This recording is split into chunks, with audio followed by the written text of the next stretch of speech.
Né en 1903 et mort en 1993, Hans Jonas, philosophe allemand, a traversé tout le XXe siècle. Or, le XXe, c'est un siècle pendant lequel il y a eu une évolution technologique exponentielle, intensifiée par 2 guerres mondiales sans précédent.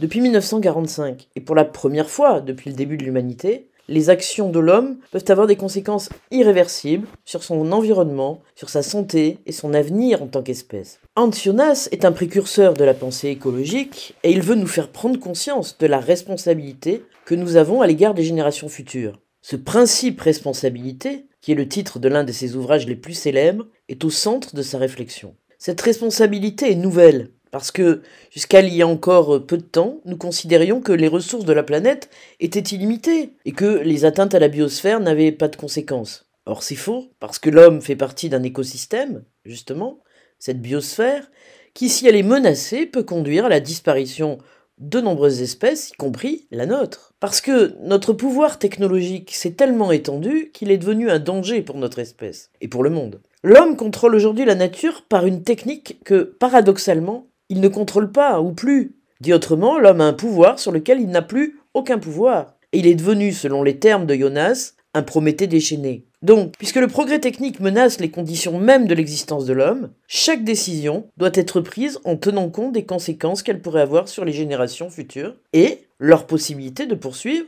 une vie authentiquement humaine sur Terre. À une nouvelle situation, il faut une nouvelle éthique. Le principe de responsabilité repose donc sur un impératif. Agis de façon que les effets de ton action soient compatibles avec la permanence d'une vie authentiquement humaine sur Terre.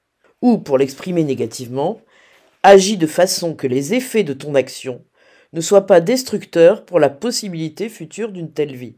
Pour respecter cet impératif, il faut que les hommes participent donc activement à la préservation des moyens d'existence de l'humanité, mais aussi à la préservation de toutes les formes de vie, puisqu'il y a interdépendance entre toutes les espèces. Il va de soi que la survie de l'homme est liée à la survie de la nature. Il y a, écrit Jonas, une solidarité de destin entre l'homme et la nature. Il faut donc limiter l'agir humain. Il faut consentir à de sévères restrictions par rapport à nos habitudes de consommation débridées. Et pour la raison toute simple qu'une terre dont la surface est limitée n'est pas compatible avec une croissance illimitée. La solution pour Jonas est donc dans la décroissance, la désindustrialisation, dans la limitation des déplacements. C'est à ce prix que nous pourrons laisser une chance aux générations futures de vivre une vie authentiquement humaine sur Terre. Ce que l'on peut reprocher à Jonas, c'est de vouloir instaurer ce changement par la peur, une peur fabriquée. D'abord parce que cela ressemble à une sorte de terrorisme écologique et donc implique un fonctionnement antidémocratique. Mais aussi parce que la peur